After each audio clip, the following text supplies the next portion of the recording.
Bien, ya estamos de retorno. El diario Gestión ha publicado el día de ayer, en su edición impresa, justamente lo que el señor Paredes no solamente está haciendo acá, sino también está haciendo allá, ¿no?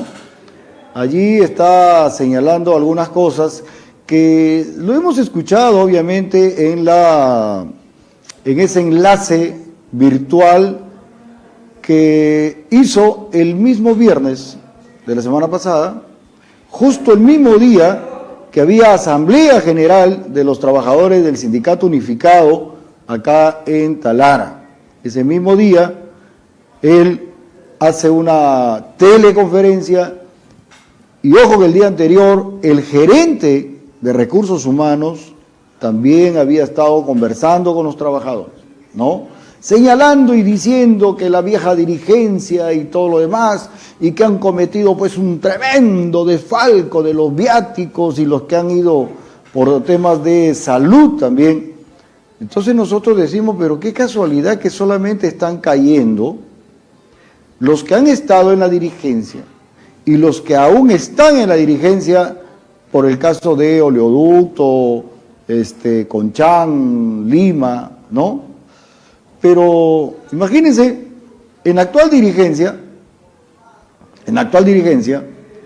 hay trabajadores de Petro que por años se han estado atendiendo en Lima, que han hecho uso en algún momento también de los viáticos y todo, pero a ellos no les pasa nada, es decir, ellos han sido tan inmaculados que han presentado sus informes de la mejor manera y que a ellos no hay ni por qué tocarlos. Esa es la actual dirigencia, ¿no? Porque también hay personas que no han sido dirigentes, pero probablemente tienen ya alguna posición contraria, no a la empresa, sino a la alta dirección, y que caramba, con 6, 8, 10 años de trabajo, ya le dijeron te vas. ¿Pero por qué? Te fuiste evacuado 3 días y me trae la factura con fecha de 4, con fecha de 5. Así, por eso, ¿no? Y han hecho un trabajo, como lo dije la vez pasada, la misma gente de Petro, supongo valiéndose, porque no creo yo que los altos funcionarios de Petro se hayan ido a hospedar al mismo lugar donde se hospedan los trabajadores, o hayan ido por un menú al mismo restaurante que van los trabajadores. No, han tenido que valerse, sospecho yo, de un mismo trabajador, de los mismos sindicatos, porque de esos no faltan nunca. No faltan nunca, siempre hay los chupamedia, los traidores, siempre hay a disposición, ¿no? Aquellos arribistas. Desde las épocas ancestrales de las huelgas, ustedes se acuerdan que habían los amarillos, que eran los que no acompañaban a las luchas, es decir, todo el tiempo han habido, traidores han habido siempre.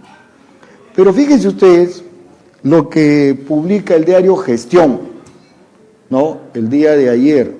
El diario Gestión, por favor. El diario Gestión tiene titula, ¿no?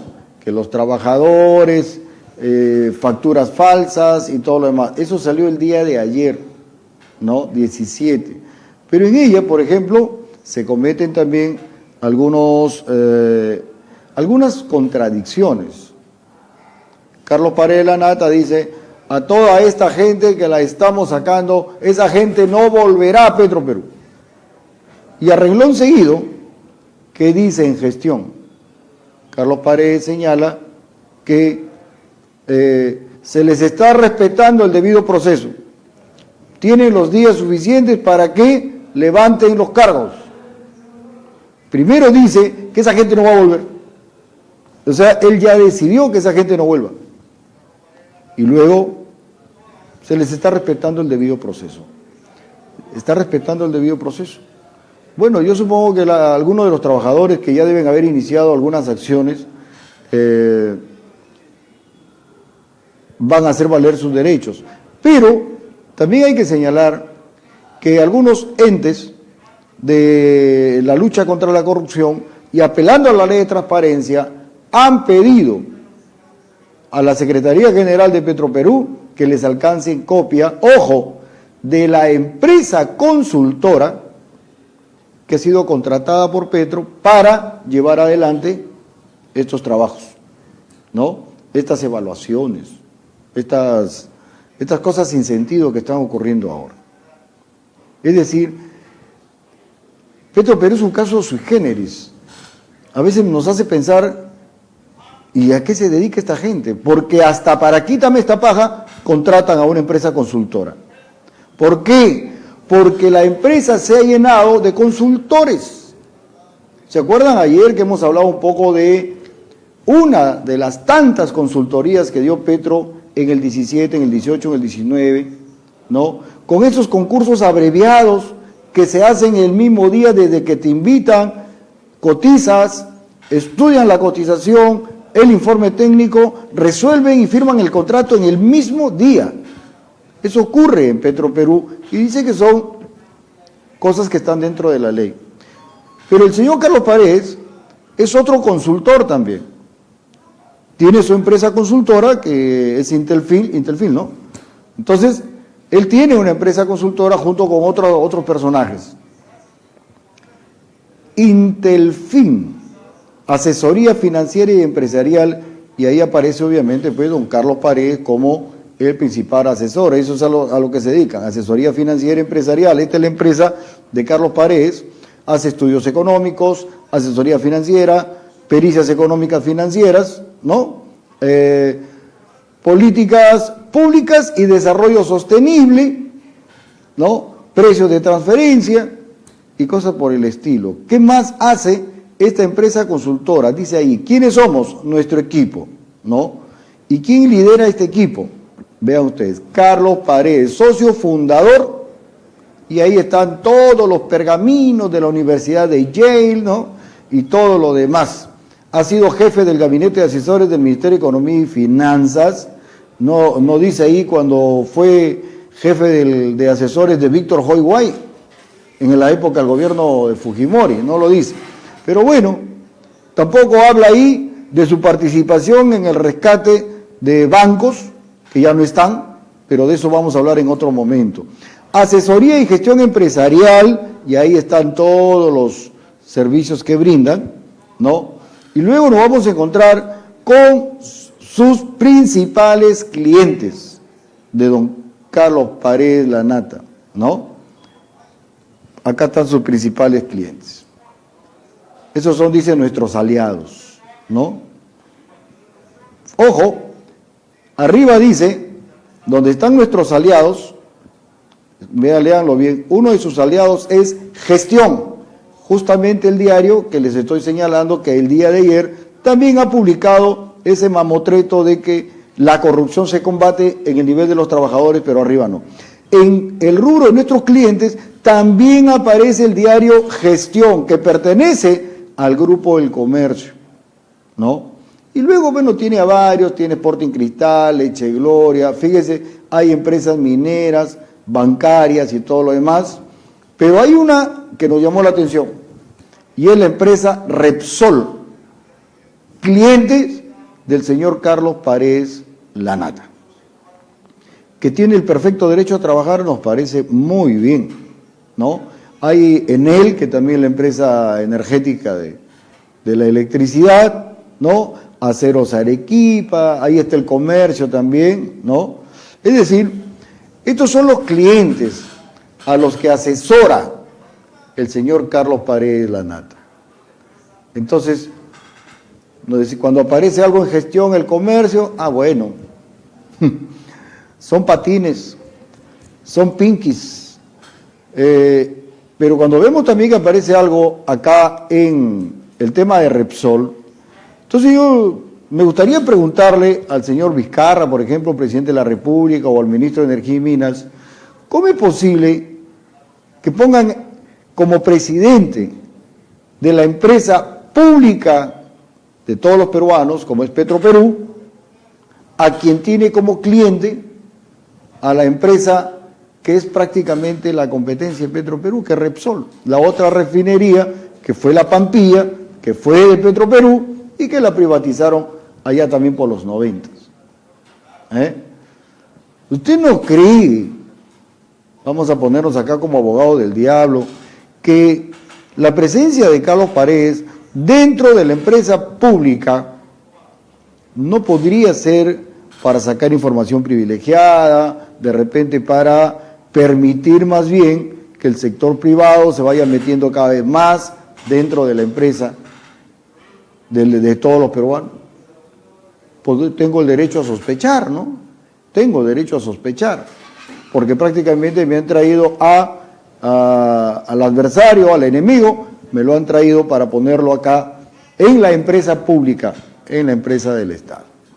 Esas son las cosas que llaman la atención. No me sorprende que aquí en Talara, porque la verdad también habemos los que nos mojamos en la defensa de lo que consideramos seguridad energética del país, pero también hay de aquellos pues que, bueno, pues por un sol más, un sol menos, son capaces de dispararle a cualquiera, ¿no? Pero así me llama la atención, yo te lo voy a decir acá, me han enviado un audio de este señor Alejandro Vilches, que tiene un programa, dice, Democracia, en una radio local, donde ha señalado que para él no ve privatización, que él no alcanza a ver privatización en ninguna parte. Yo me pregunto, ¿qué tal si este señor llegase al Congreso de la República? ¿Qué pasa si van los trabajadores a ponerle una queja, un reclamo, y él considera que los trabajadores no están siendo golpeados, que los trabajadores no están siendo abusados y que no hay privatización por ninguna parte? ¿Se imaginan el representante que vamos a tener en el Parlamento? Pero quédense tranquilos, afortunadamente UPP no aparece ni en las encuestas, y eso significa que ahí usted va a perder, va a gastar pólvora en gallinazo, como decimos nosotros en el argot criollo, ¿no? Entonces, no vale la pena, digamos, tener que perder más tiempo en ese tema. Pero de esos hay, y hay siempre, ¿no? Aquí en Talara y en todas partes. Entonces vamos a ir a la pausa, porque de retorno estará con nosotros don Manuel Antelmo Mendoza Criollo, ex dirigente también de Petroperú, y a ver cuál es su particular punto de vista con relación a estos temas de los que hoy estamos tratando.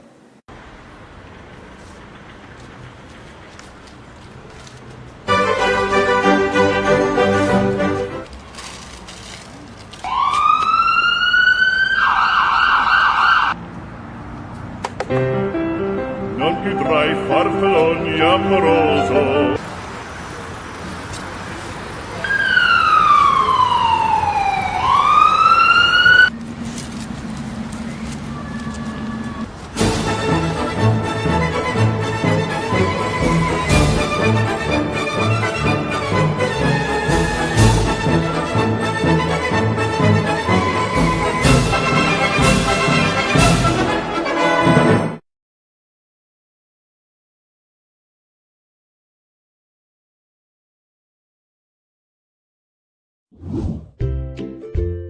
Hola, soy Tato y quiero contarte por qué es importante una mochila para emergencias.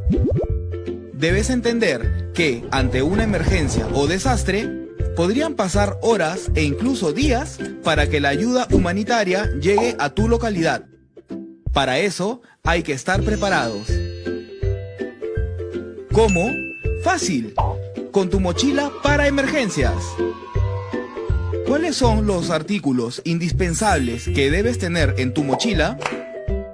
Agua embotellada, comida enlatada, linterna, radio portátil, pilas de repuesto, una manta que sirva de abrigo y un botiquín que contenga alcohol y agua oxigenada, algodón, vendas y gasas. Si quieres saber qué otros artículos debes considerar en tu mochila, te invito a que sigas este enlace: indesi.gov.pe/mochila. ¡Ey! Dato importante. Si no tienes una mochila, puedes utilizar un maletín, una canasta, etc. Sé creativo. Recuerda, hay que estar preparados. ¡Chao! Defensa civil, tarea de todos.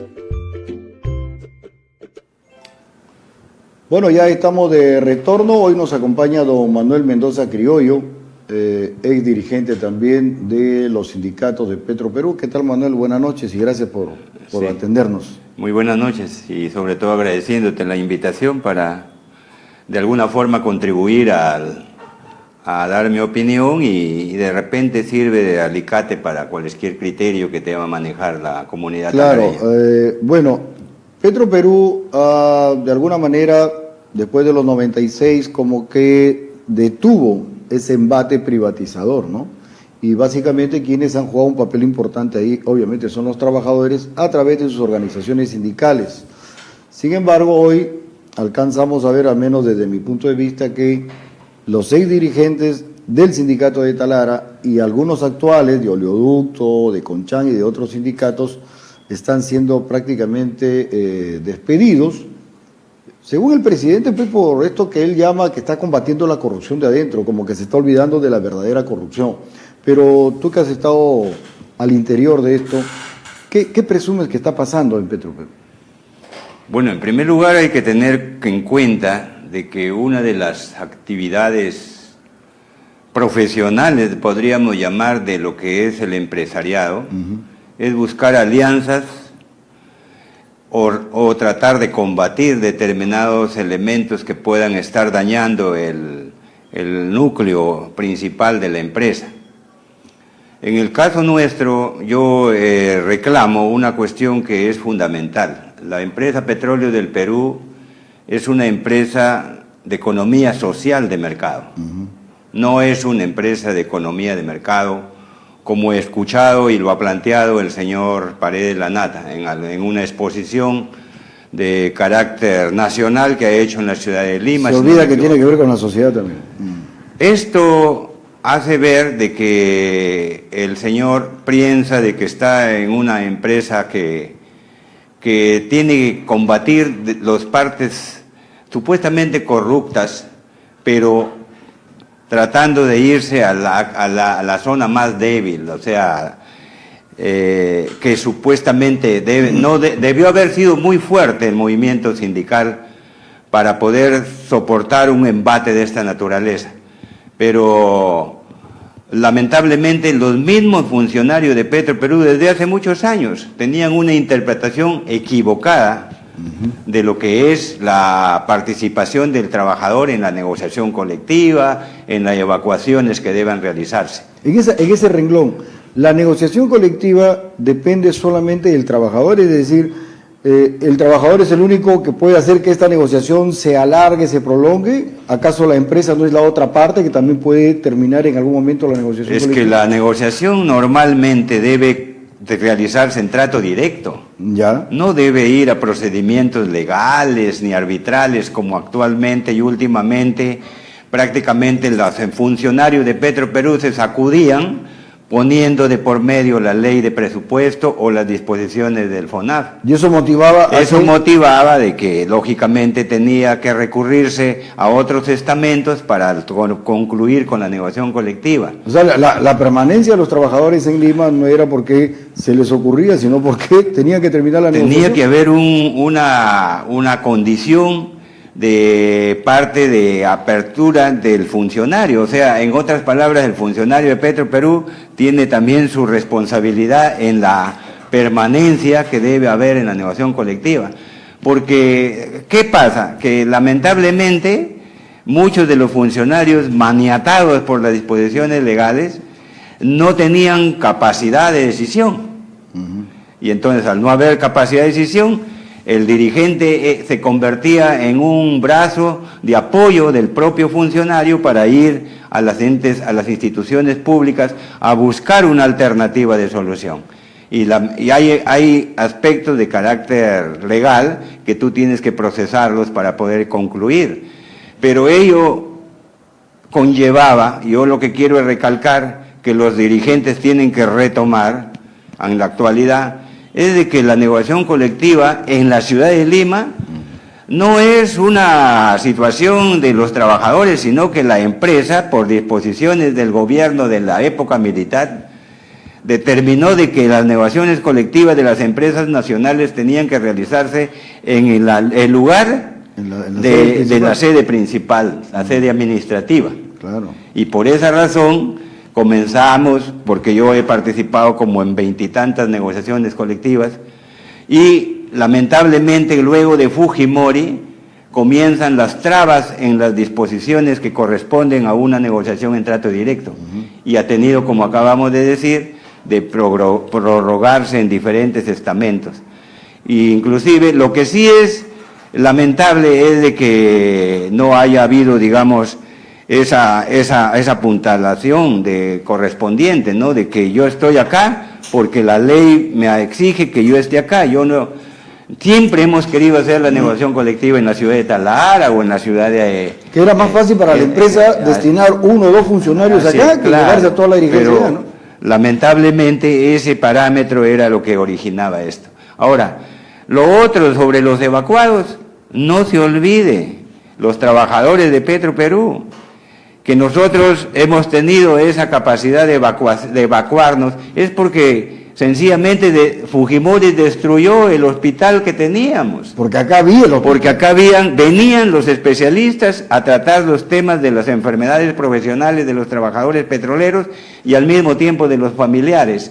De tal manera de que antes, no olvidemos, acá han habido médicos extranjeros y nacionales que cumplían con las labores de atención médica profesional, inclusive con un departamento de medicina ocupacional, acá en Talara, en el hospital.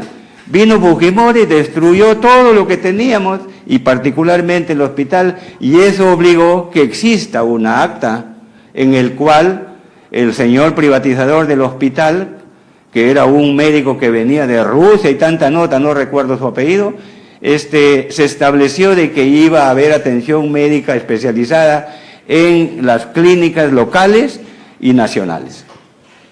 Y desde ese momento comenzamos nosotros a tener que evacuarnos a través de las decisiones de la parte médica de propio Petroperú. No es una decisión unilateral, es una decisión que concluye con la decisión del funcionario de Petroperú. Entonces, más que un problema de carácter económico, es un problema de función administrativa. Exacto. Nosotros al menos conocemos un poco la historia porque, bueno, quienes hemos nacido acá y quienes también tienen pues muchos años en Talara, conocimos el hospital de Petroperú, conocimos lo que funcionaba donde está el MINSA ahora, que era en esa época el policlínico, ¿no? Donde también los familiares... Las postas, los centros médicos del alto y los órganos, Entonces, todo la eso familia de los fusionaba. trabajadores nos atendíamos ahí, no había necesidad. Por eso luego se hizo, creo, el PANF y ya obligaba a que los trabajadores se tengan que evacuar. Ahora, el PAN es compartido, si bien es cierto, es un porcentaje menor el que pagan los trabajadores por sus familiares, también, de acuerdo a ley, la empresa está obligada a recibirnos sanos y a sacarnos sanos. De acuerdo a las últimas disposiciones. Así está establecido en la ley. Yo no sé de dónde sacan recursos para irse encima de un pago por un gasto. No olvidemos que es un gasto. Cuando tú haces una partida económica para atender a los trabajadores y familiares enfermos, es una partida económica contable que se llama cuenta de gastos. Y las cuentas de gastos, si bien es cierto, son referenciales lo que corresponde a la declaración jurada que firmamos, porque esa rendición de cuentas se llama declaración jurada. Ahí dice el título, que lo vuelvan a leer, dice declaración jurada, y lógicamente adjuntas los documentos. Eso no está en relación directa con el trabajo que tú realizas, es una obligación o en todo caso un compromiso convencional establecido en el convenio colectivo de los trabajadores de Petroperú con los funcionarios de Petroperú para que se le presten los servicios médicos en un sitio, y para eso hay una cuenta de gastos. Que no está asumida al 100% por la empresa, porque el trabajador también aporta. Nosotros también aportamos. Y de paso, el trabajador, cuando tiene una atención médica especializada ya en terrenos un poco largos, le pide la subvención a E-Salud.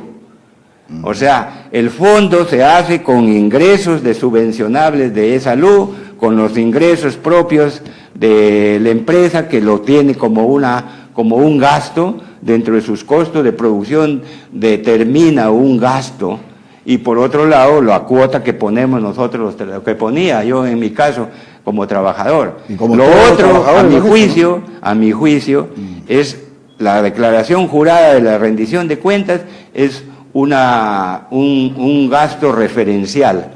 Lamentablemente, mira, aquí hay una interpretación que yo quiero dejarla para que sirva, ¿no?, para quienes están haciendo la defensa. Nosotros somos empresas públicas de derecho privado. Todos nos votan por faltas de acuerdo a la 728, que es la ley del derecho individual del trabajo, o en todo caso por la ley de negociación colectiva que en este momento rige. Lo otro es de que lamentablemente esto de que es una disposición de una empresa pública de derecho privado para los trabajadores en sus relaciones que tiene, por eso hay negociación colectiva directa y tantas cosas que hemos traído desde hace muchos años, lamentablemente nos meten al terreno de la administración pública. Entonces, nos distinguen, una cuestión es ser un empleado público y otra cosa es un empleado privado. Como que no están muy integrados, ¿no? O sea, ahí hay una interpretación unilateral de la empresa. Tú me presentas la documentación de acuerdo a los criterios establecidos por la Contraloría General de la República, en la cual tienes que darme todo esto. Lamentablemente ese debate, ese terreno, no ha sido bien establecido en su debida oportunidad, porque para conocimiento también de las personas, hay una disposición, un decreto supremo del año 80, que establecía que no había obligación de presentar facturas.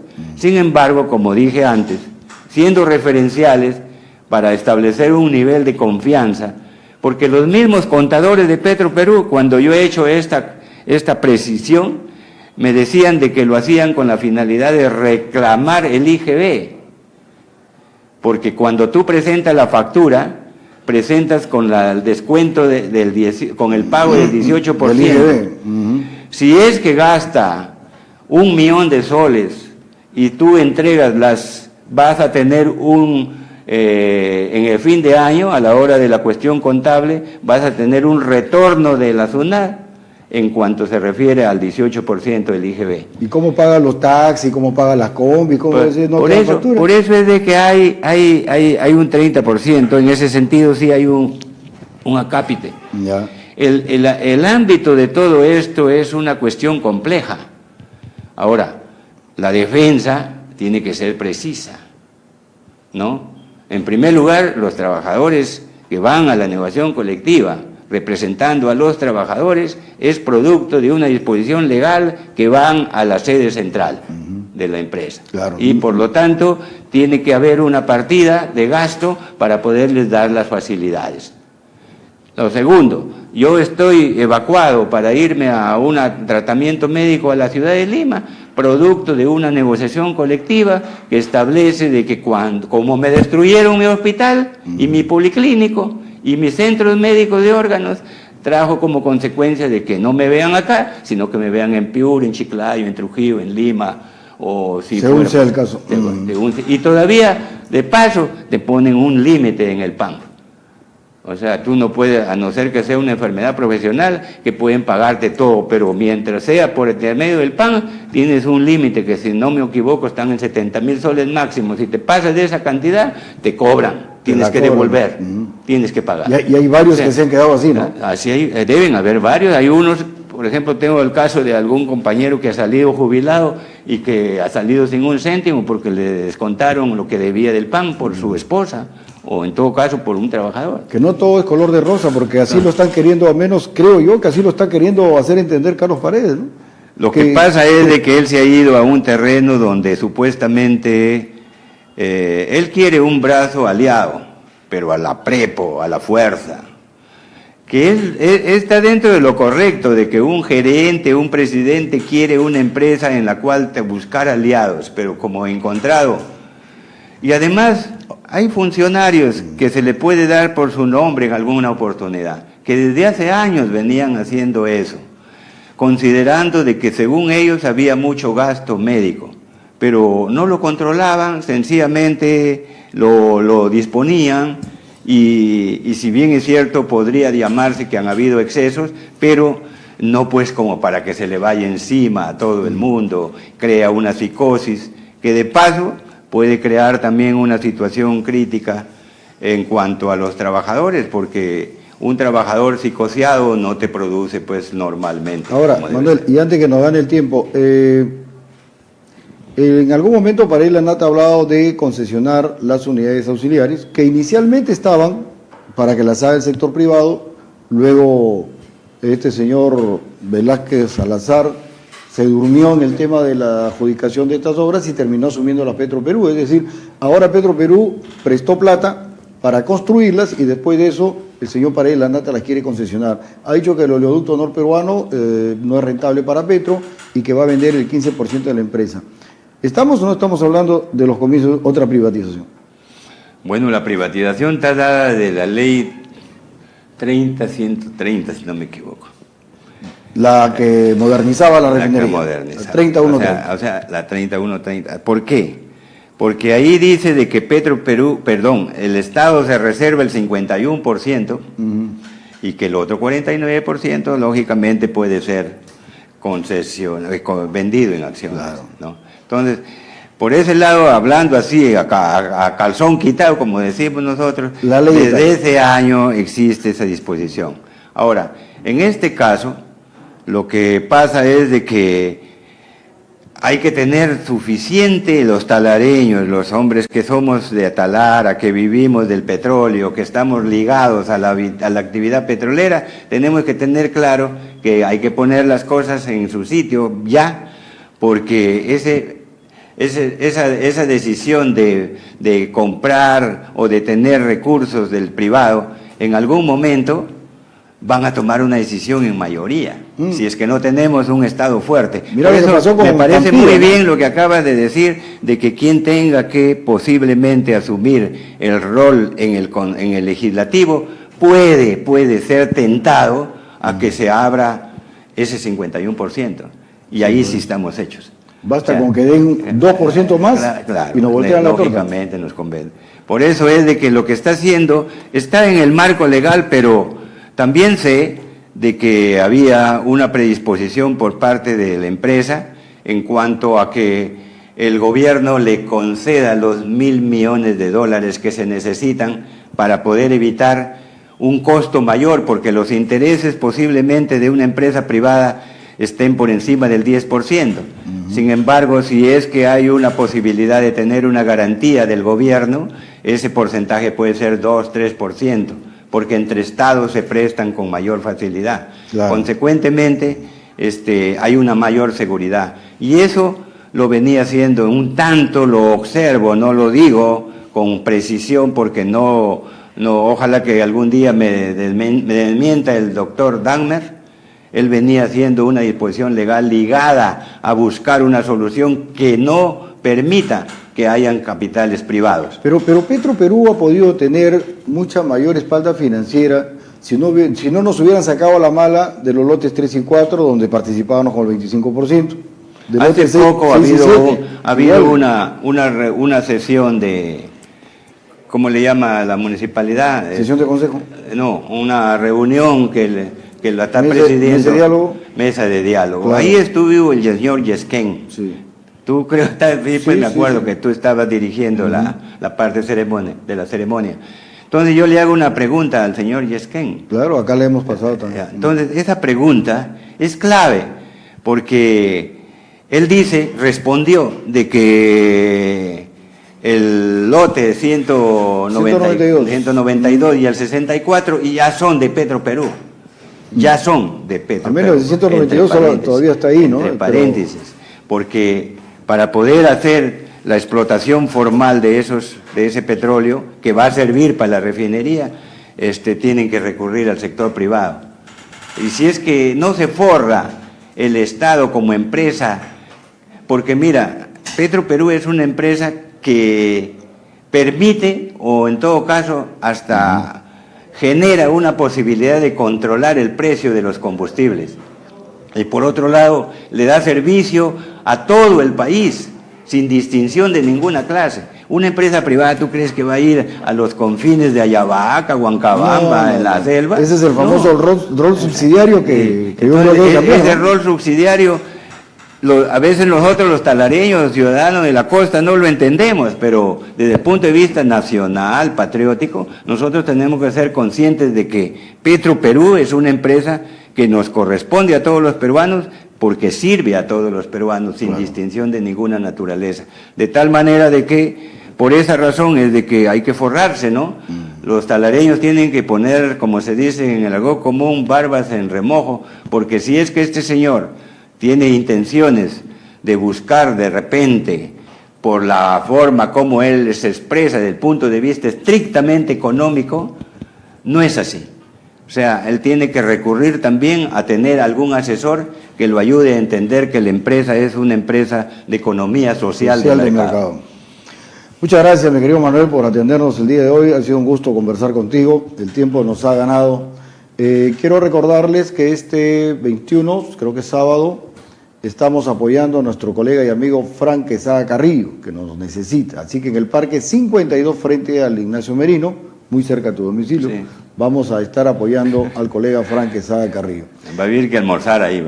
Hay que ir a almorzar donde Frank. Gracias a ustedes. El día de mañana nos reencontramos a la misma hora, 7 de la noche. Permiso.